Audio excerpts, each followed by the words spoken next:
আপনাদের বিহারের কথা বলে অনেক রকমের নকরি দিয়েছেন নীতিশ বাবু। এক একটা ঘরে স্বামী যদি চাকরি পেয়েছেন তো বিবিও নকরি পেয়েছেন। যাকেই চাকরি বলে তাকেই নকরি বলে, আমি বুঝাবার জন্য বলছি। অনেক অনেক ঘরে আমার মায়েরা এখন নকরি করেন।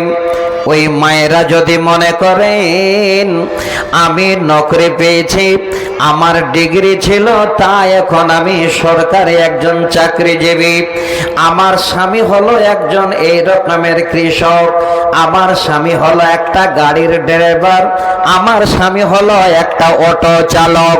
এখন যদি মনে করেন আমি একজন শিক্ষিত মহিলা, আমি একজন নকরি করনেওয়ালি মেয়ে, আমার তুলনায় আমার স্বামী কিছুই নয়, এবার যদি ওই স্বামীকে ওই মায়েরা ওই বোনেরা তুচ্ছ নজরে দেখে স্বামীকে উঠায় আর বসায়, স্বামীকে যদি নিচু নজরে তাকায়, স্বামীকে যদি কোথায় কোথায় আঘাত করে, ওরে মা আপনি যত বড় নকরি করেন না কেন, যত বড় শিক্ষিত হন না কেন, এই কারণে পরকালে আপনার যেন জান্নাতে রাস্তা বন্ধ হয়ে যাবে, আল্লাহর জাহান্নামের রাস্তা যেন সহজ হয়ে যাবে। কোন নকরিজীবী নারী, কোন শিক্ষিত নারী, কোন এই রকমের বাবার অট্টালিকা থাকনেওয়ালা নারী যেন স্বামীর সামনে এতটুকুন কোন রকমের অহংকার বশতে কথা স্বামীকে না বলে। তার জন্য আপনাদের আমি দলিল দিচ্ছি, তাহলে আরো ভালো লাগবে, মন ভরে যাবে। যে নারীরা যদি স্বামী অটো চালক হয়, স্বামী যদি বিকলাঙ্গ হয়, স্বামী যদি অচল হয়, তারপরও জানতে হবে সে আমার জীবন সঙ্গী, তার মাধ্যমে আল্লাহর জান্নাত আমি পেতে পারি। ওই স্বামীর উপরে বিবির কোনো চড়াও চলবে না। সহিহ বুখারীর হাদিস, প্রথম খণ্ডে 3113 নম্বর হাদিস। এই হাদিসটাকে আমি নারী পুরুষ উভয়কে শোনাচ্ছি, আর আমার মায়েদেরকে বেশি করে শোনাচ্ছি। যেই মায়েরা নিজের স্বামীকে চলতে ফিরতে উঠতে বসতে বলে, তুমি কি জানো জি, লক্ষ্য করে বসে থাকো, তুমি বাজারে কেন যাবে, আমি বাজার করতে যাব, ওই স্বামীদের বিবিদের বলছি ভালো করে শোনেন। আল্লাহর নবী তিনার লাগতে জিগার ফাতেমা তো জাহরা রাদিয়াল্লাহু তাআলা আনহাকে বিয়ে দিলেন। ইতিহাস জানা আছে, হাদিস আমাদের শোনা আছে।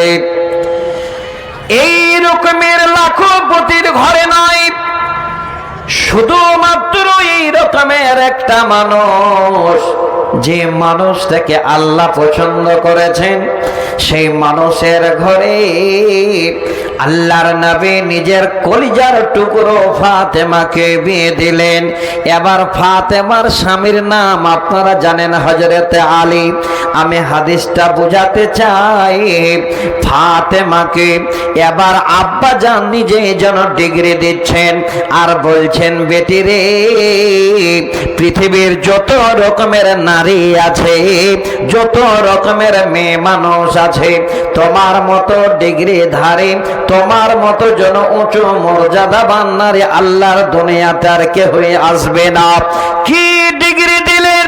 নবী বললেন, বেটি সাইয়্যিদাতু নিসায়ে আহলিল জান্নাহ, হে বেটি ফাতেমা, তুমি হলে সারা পৃথিবীর নারীদের জান্নাতের সরদারনি। দেখেন কত বড় ডিগ্রি আল্লাহর নবীর মুখে বের হয়ে গেল। আর বলেন, বেটি রে, তুমি হলে নবী মুহাম্মদের বেটি, এটাও যেন বিশাল একটা ডিগ্রি। হযরত ফাতেমা বলেন, আমি আমার স্বামীর ঘরে পৌঁছে পৌঁছে গেলাম, দাম্পত্য জীবন শুরু হয়ে গেল। আমি আমার স্বামীর ঘরে গিয়ে এমন কর্মে ব্যস্ত হয়ে গেলাম যে আমি এই রকমের বাটা ভরা যেন কোনো ধান পাই নাই, কোন রকমের আটা পাই নাই, কোন রকমের গ্যাসের আঁখাও পাই নাই। আমি ফাতেমা আমার স্বামীর ঘরে প্রথমেই বসে বসে ডেলি দিন আমি জাতা পিষিয়ে জো ভাঙ্গা, জো পিষে আটা করে। সহিহ বুখারীর হাদিস। আমার মায়েদের এই হাদিসটা শোনাচ্ছে একটা কারণ আছে। মা বোন কথা বলিয়েন না, বাচ্চারা কান্না করলে চুপ করে বুকে ধরুন। জীবনে খোরাক আজকে আপনারা নিয়ে যান। হযরতে ফাতেমা বলেন, এইভাবে করে সময় পার হয়। ডেলি দিন জাতায় বসে আমি জাতা ঘোরাই, জাতার ডাঁড় ধরে আমার হাত যেন কড়া পড়ে যায়, হাতের আঙ্গুল যেন ফেটে যায়, সেই আঙ্গুল দিয়ে খুন বাইতে শুরু করে। তারপরেও আমি আমার স্বামীকে এই দুঃখের খবরটা দিই না, কারণ আমি স্বামীর ঘরে এসেছি, আমার স্বামীর জন্য সব ব্যবস্থা আমাকে করতে হবে। ইতিমধ্যে হযরতে ফাতেমার কানে খবর, আব্বা হুজুরের ঘরে নাকি দাসী মজুদ। সরাসরি আব্বা জানের ঘরে চলে গেলেন, দরজায় গিয়ে আওয়াজ দিয়ে বলেন, আব্বা আমি তোমার ফাতেমা, তোমার ঘরে এসেছি, বাবা বাড়িতে আছো কিনা বলো। নবী আমার ঘরে ছিলেন না। এবার তিনার ছোট আম্মা হযরত আয়েশা বেরিয়ে বলেন, হে বেটি ফাতেমা, দরজা থেকে কেন আওয়াজ করো?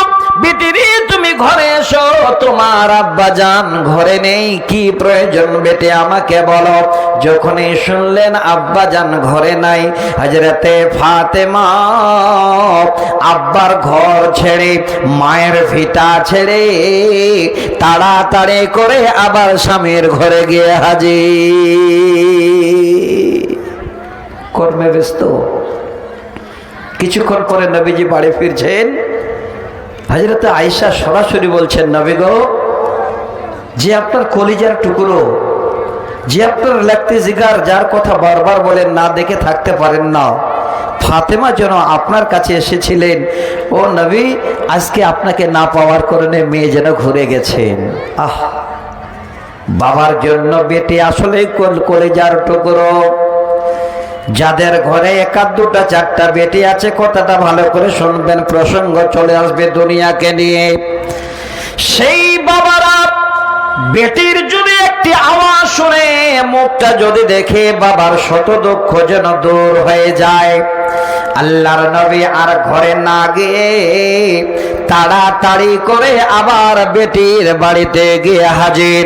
দরজায় আওয়াজ দিয়ে বলে, ফাতেমা আমি তোমার আব্বা যেন তোমার ঘরের দরজায়। বেটি, হে বেটি ফাতেমা, আমার জামাই আলী কোথায় বলো। ফাতেমা বলেন, আব্বা আপনার জামাই ঘরে শুয়ে আছেন। নবীজি বলেন, যাও তুমি আমার জামাইকে ঘরে থাকতে বলো, আমি নবী নিজেই যেন জামাইয়ের ঘরে যাই। নবীজি জামাইয়ের ঘরে গেলেন, বেটিকে নিয়ে বসলেন। এবার বলছেন, বেটি ফাতেমা আমার কাছে গিয়েছিলে, আমি খবর শুনে বেটি তাড়াহুড়া করে চলে আসলাম। একবার বলো তো কি প্রয়োজন ছিল মা? আজকে তোমার আব্বা যেন তোমার প্রয়োজন শোনার জন্য হাজির। বলো বেটি, কি দরকার ছিল মা? ফাতেমা বলছেন, আব্বা এমন বেশি কিছু প্রয়োজন ছিল না, তবে আমি একটু কষ্ট পাচ্ছি, খবর পেলাম আপনার কাছে নাকি দাসী আছে, তাই একটা দাসীর আবেদনের জন্য গিয়েছিলাম। নবীজি তখন মেয়েকে সান্ত্বনা দিয়ে বলেন, ওরে বেটি ফাতেমা, আমি তোমার আব্বা আজকে যদি দাসীর থেকে আরো অতি উত্তম কিছু উপহার তোমাকে দিতে চাই, একবার বলো তুমি নিতে রাজি আছো কিনা? ফাতেমা বলেন, আব্বাজান এর থেকে আর ভাগ্য আমার কি হতে পারে? আপনি যা দেবেন আমি তাই নিতে রাজি আছি।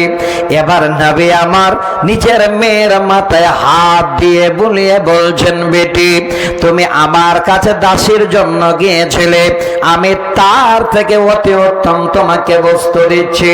বেটি শোনো রে, সারাদিন তুমি স্বামীর ঘরে কর্ম করবে, সারাদিন কর্মের পরে যখন সন্ধ্যায় মা বিছানায় শুইতে যাবে, ওই সময় 33 বার তুমি জবান খুলে সুবহানাল্লাহ পড়বে, 33 বার আলহামদুলিল্লাহ পড়বে, 34 বার তুমি আল্লাহু আকবার পড়বে। হ্যাঁ বেটি, এই শব্দগুলো পড়ে তুমি বিছানায় শুয়ে যাবে, আল্লাহর কাছে দাসের থেকে অনেক অনেক বেশি মূল্যবান সম্পদ পাবে। আমরা হাদিসটা শুনলাম, এই হাদিসটা থেকে আমরা কি নেব, ওই নেবার জিনিসটা এখনো পাই নাই। আমি আবার আপনাদের এই পাবার কথাটা আর একটা হাদিস শোনাচ্ছি, বুখারী থেকে শুনে নেবেন। সহিহ বুখারীর হাদিস 5224 নম্বর হাদিস। হ্যাঁ দিদি বন্ধু, আজকের দিনে আপনার বিবি যদি বাড়িতে আছেন, হাদিসটা গিয়ে শোনাবেন। যাদের বিবিরা এখানে বসে আছেন, বেটিরা বসে আছেন, আমি বলবো আপনারা একটু মন দিয়ে শুনবেন। পৃথিবীর বুকে সমস্ত বিবিদের জন্য 2 জন নারী যেন এবার পৃথিবীর নারীদের গাইডলাইন, দুনিয়া কি করে করতে হয়, স্বামীর সঙ্গে কিভাবে চলতে হয়, এই 2টো নারীকে আমি তুলে দিচ্ছি বুখারীর হাদিস থেকে। দ্বিতীয় নম্বর আরেকটা হাদিস শোনাচ্ছি। এই হাদিসের ভিতরে আরেকটা নারীর নাম আছে, যে হলো আল্লাহর রাসূলের শালিকা, ওই যে আম্মাজান আয়েশা আমরা নাম শুনলাম, তারই ছোট বোন। আর প্রথম খলিফা হযরতে আবু বকর, তিনারই হলো মেয়ে হযরতে আসমা বিনতে আবি বকর রাদিয়াল্লাহু তাআলা আনহা।